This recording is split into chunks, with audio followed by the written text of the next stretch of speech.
2nd launching a U.S. government satellite, first being STP-2. USS F-44 will launch into a geosynchronous Earth orbit from Launch Complex 39A in Florida, which, as you can kind of see there through the fog on your screen.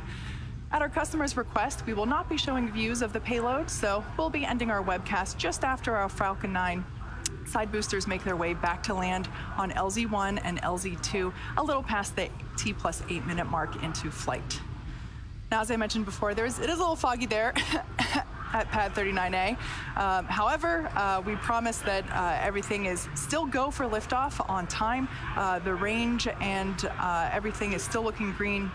Everything's still looking good with our countdown as we approach the T-minus 13 minute mark. We have a 90% chance, 90% favorability in terms of our weather conditions. So even though it is a little foggy, we're still good to go. Now, if for some reason we don't get to launch today, we do have a backup opportunity tomorrow at 9:37 a.m. Eastern Time.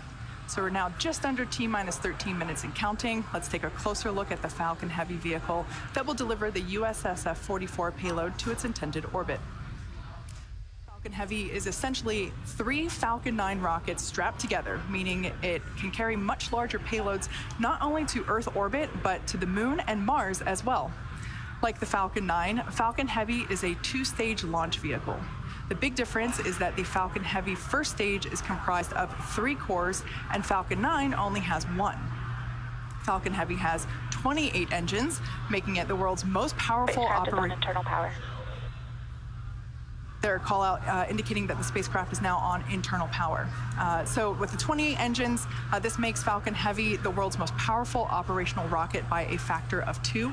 Each of these cores has 9 M1D engines, making for a total of 27 engines across all 3 boosters, as you see there in that shot.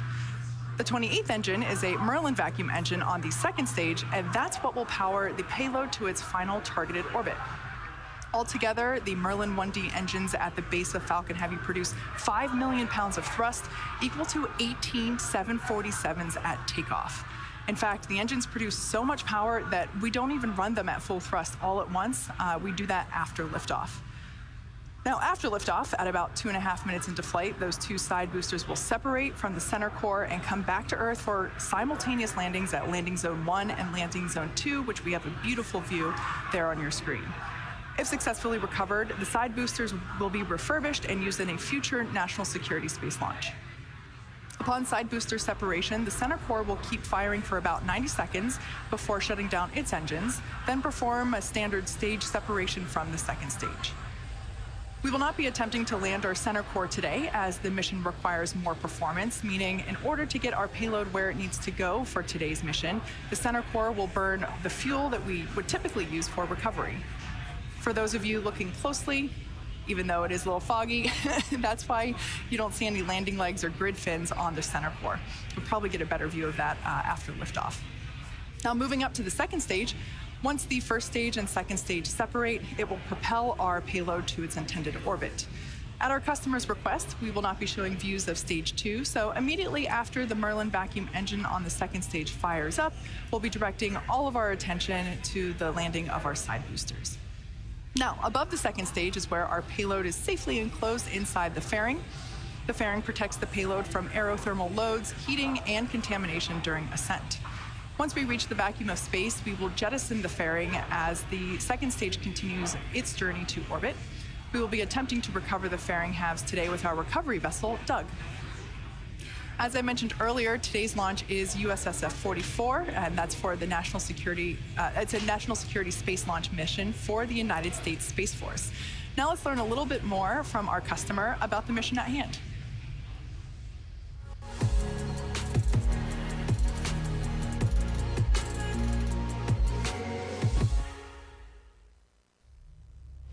We depend on space every day to support our way of life, our supply chain, financial systems, weather tracking, and power grids, as well as air, land, and maritime infrastructure.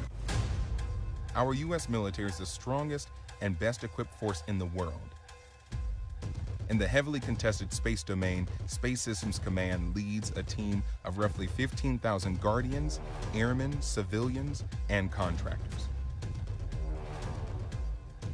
Headquartered in El Segundo, California, our unbeatable team operates from multiple locations across the U.S. and includes 2 space launch deltas, SLD-45 at Patrick Space Force Base and SLD-30 at Vandenberg Space Force Base.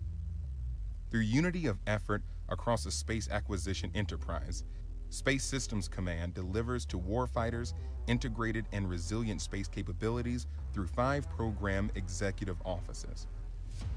Assured access to space, procures launch services and delivers on-orbit capabilities faster and more frequently than ever before, while sustaining ranges for the United States Space Force and commercial partners. Battle Management Command, Control, and Communication delivers tactical and operational command and control capabilities to warfighters, facilitating timely and quality battle space decisions for the joint all-domain fight. Space domain awareness and combat power maximizes the full characterization of space using a wide range of multi-domain assets by rapidly detecting potential and real threats to our nation and allies, which enables decisive action in the space domain. Communications and positioning, navigation, and timing ensures the delivery of resilient capabilities across the acquisition lifecycle, from prototypes to systems on the production line to systems our warfighters have been operating for years. Space Sensing delivers space-based battle space awareness through missile warning, tracking, environmental monitoring, and tactical intelligence, surveillance, and reconnaissance. Our adversaries fully intend to disrupt, degrade, and destroy the U.S. and our allies' ability to access and operate in space. Not on our watch. Space Systems Command is focused on creating and sustaining resilient lethality in space through systems integration, unity of effort, and digital engineering ecosystems. At Space Systems Command, space starts here. We're now at almost T-minus 6 minutes and 30 seconds, and the SpaceX team continues to count down for launch of our 3rd operational Falcon Heavy flight, and all systems remain go. At this point in time, fuel load is complete on the 2nd stage, as well as one of the side boosters. And there we just heard the call out that the fuel load is now complete on the other side booster, as well as the center core. Now, following a successful static fire last Thursday, Falcon Heavy rolled out to the pad with a payload yesterday and went vertical about 6 hours later. You can see a time lapse of that there on your screen. Before we began the webcast today, the SpaceX launch director pulled the members of the launch team and got a go for prop loading and launch, which, as I just mentioned, we're currently undergoing. We're loading propellant on all 3 first stage boosters and the 2nd stage. Now, you may be able to hear the live rocket sounds from our launch pad. The pops and hissings that you hear are from the propellant loading, as well as the launch mount and strong back that the propellant is flowing through. Falcon Heavy uses 2 propellants, a refined form of kerosene called RP1, or Rocket Propellant 1, and that's the fuel, and LOX, or liquid oxygen, for the oxidizer. An oxidizer is a type of chemical that a fuel requires in order to burn. The liquid oxygen is chilled below its boiling point so that it has a much greater amount of mass per volume. Basically, we can load more of it into the rocket. Our fuel is RP1, essentially a purified kerosene. It is safe, easily available, and has a lot of history. As a fun fact, the Saturn V first stage, flown from this very pad for moon missions, also used liquid oxygen and kerosene. Falcon Heavy tanks are pressing for strong back retract. And then we just heard the call out. We are preparing for that strong back retraction. Now, in addition to the 2 propellants I mentioned, we also use the chemical TTEB, or triethyl aluminum and triethyl borane, as an ignition source. The combustion of RP1 and LOX is what makes the rocket go up, and it's the TTEB that basically sets the match for that propellant mix. Strong back lower has begun. And we can see there on your screen shortly that we will begin to see that strong back begin to retract away from the fairing. In preparation for that retraction, the clamp arms around the 2nd stage opened, and that allows the strong back to recline away from the vehicle. Now, as I mentioned earlier, this is our first Falcon Heavy flight in 3 years, and a lot will happen in the first 4 minutes of flight. First, we will light the 2 side boosters, followed by the center core. Then, about 40 seconds after liftoff, we will decrease power on the 2 side boosters in preparation for max Q, after which Falcon Heavy will then throttle back. NY LOX load is complete. So there we heard the call out that one of these side boosters is now complete with its LOX load, fully loaded with all of its propellants. Then it looks like we can see that strong back retraction happening now. TY LOX load is complete. We are now fully loaded with LOX on the other side booster. So 2 minutes into flight, we will again reduce thrust on the 2 side boosters, this time to decrease forces on the rocket structure overall. The vehicle at that point in time will be much lighter, but the thrust remains constant. At 2.5 minutes into flight, we fully turn off the side boosters with the booster engine cutoff, or BECO. This pneumatic Stage 1 LOX load is complete. And there we heard the call out, stage 1 LOX load is complete. So at this point in time, both side boosters and the center core are now fully loaded with its liquid oxygen and RP1. Once clear of the side boosters, the center core will throttle up to full power and until the center core shuts down with main engine cutoff, or MECO, and then separate from the second stage around the 4-minute mark.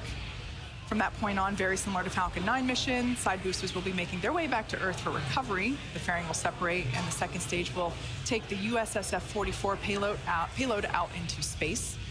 Just as a quick reminder, at the request of our customer, we won't be showing views of the payload, so we'll be ending the webcast just after our side boosters make their way back to land at LZ1 and LZ2, and that will be a little after the T+8-minute mark into flight. Stage 2 LOX load is complete.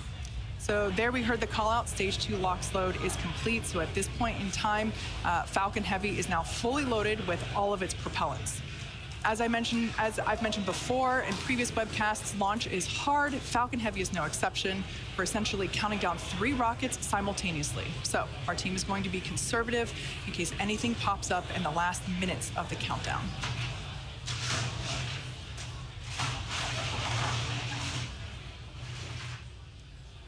In addition to the fog around the launch pad, we can see some of the white clouds there around the vehicle. Totally normal. That's just the liquid oxygen basically Ground gas closeouts. vaporizing as it comes into contact with the ambient air. Now that those closeouts are complete, as we just heard that call out, we should see more of that.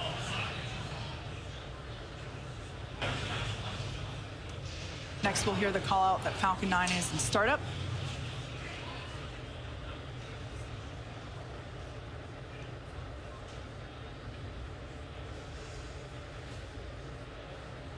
Falcon Heavy is in startup. All right, at this point in time, Falcon Heavy's onboard flight computers have taken over the launch countdown. Great view of the base of Falcon Heavy there.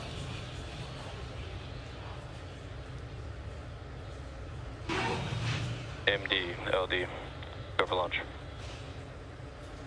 LD, this is the MD. The MD is go for launch. And there we heard the final go for launch. T-minus 30 seconds and counting. Let's listen in to the final count as Falcon Heavy gets ready to go to space once again.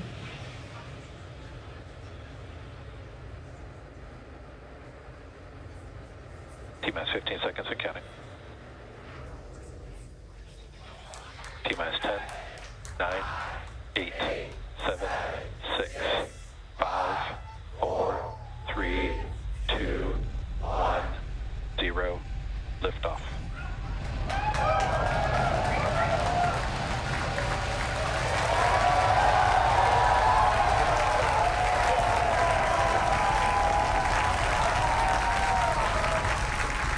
Vehicle is pitching downrange.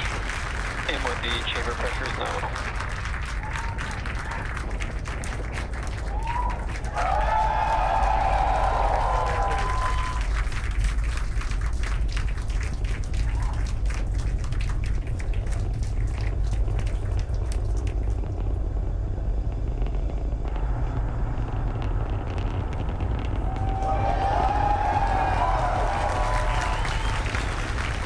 Nominal power and telemetry.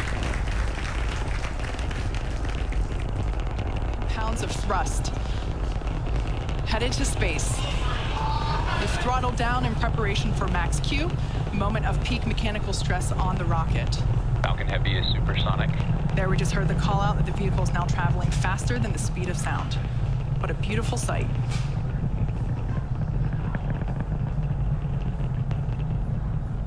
Max Q. All right, there we just heard the call out. That is the moment of peak mechanical stress on the rocket. M1D engines throttling back up. A beautiful sight to see Falcon Heavy flying once again. Shortly we'll hear the call out for MVAC chill, indicating that the second stage is prepping the MVAC engine. Vehicle is following a nominal trajectory. We will flow a little bit of the super chilled liquid oxygen through the turbo pumps on that MVAC in preparation for the full flow of the super chilled propellant. Shots there of each side booster on the right-hand side of your screen. Next event will be booster engine cutoff, or BECO. That'll be followed by stage separation of side boosters, side booster boost back burn, center core main engine cutoff. We are about 10 seconds away from the booster separation.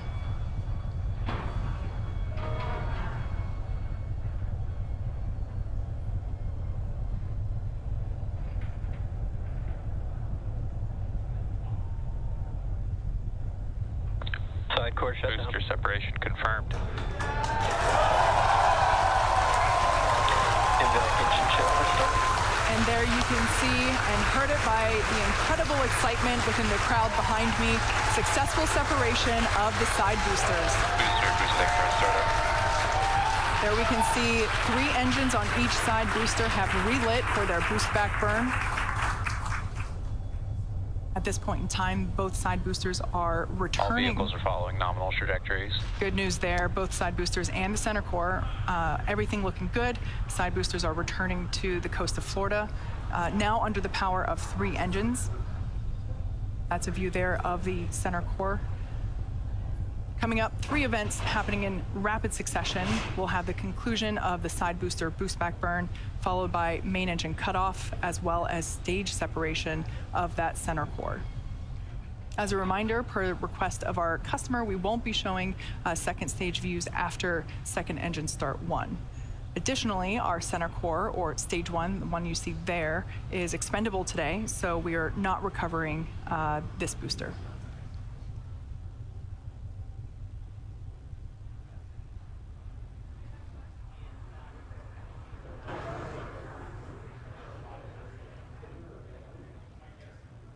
Boost back burn shutdown.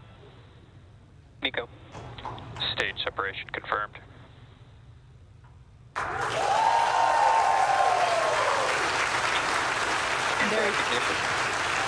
There you heard the call out and saw on your screen we had side boost back burn conclusion, as well as the main engine cutoff and separation for that center core, and we heard call out of second engine start 1. At this point in time, with that call out, Separation confirmed.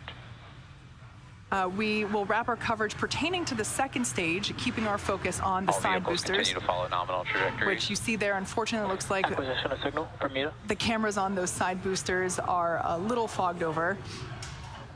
We heard confirmation of successful fairing separation.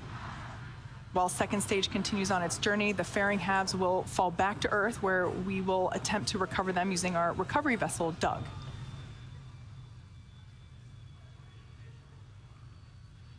As a reminder, today we'll be attempting to recover the 2 Falcon Heavy side boosters on land. You can sort of make out some cloud coverage there in the background camera. We'll bring that back to you whenever we're able. Now, in just a few minutes, the side boosters will execute an entry burn followed by a landing burn. Both burns are meant to slow the side boosters down rapidly before landing.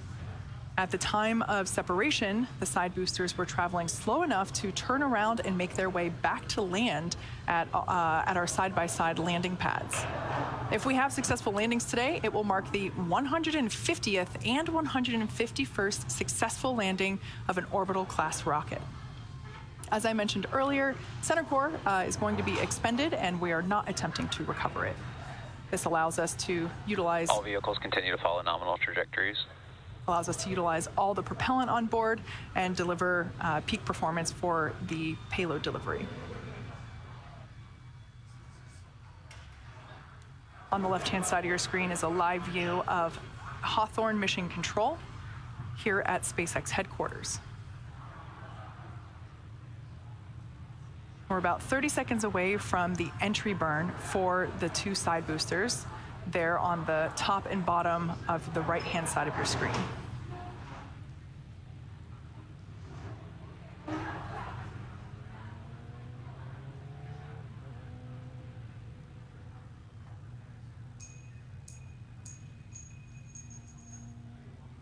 Standing by for side booster entry burn. Booster entry burns have started.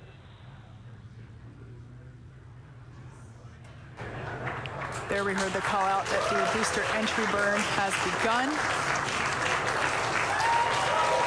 Booster entry burn shut down.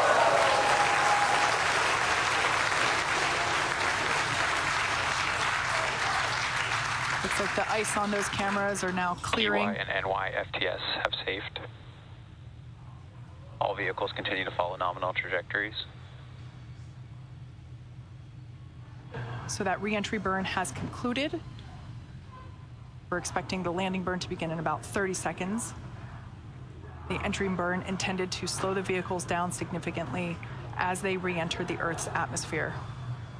Amazing tracking cam views of the boosters as they return to landing zone 1 and 2. We can see the grid fins there. Both side boosters transonic. Stage 2 FTS is saved. Stage 2 is in terminal guidance. We can see those grid fins steering the boosters for a precise landing. Again, we're attempting Booster landing. landing Landing zone 1 and 2.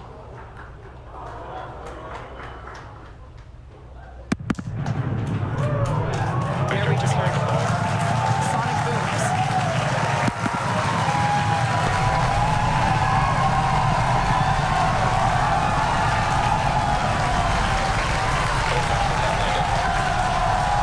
And there you have it. As indicated by the enormous cheers, we have successfully landed both Falcon Heavy side boosters at landing zone 1 and landing zone 2. What an incredible sight. Nominal parking orbit. With these 2 side boosters, this marks the 150th and 151st overall successful landing of an orbital class rocket. This is the 21st landing at landing zone 1 and the 4th landing at landing zone 2. And with successful confirmation of our side boosters landing, that will bring today's webcast to a close. We'd like to thank the United States Space Force for entrusting us with today's mission. Thank you to the Range and FAA for licensing today's launch. And we'd like to thank all of our viewers for tuning in for an exciting morning. Now, if you're interested, head over to our website and social media platforms for updates on our next missions and milestones. Hope to see you soon. Enjoy the rest of your day.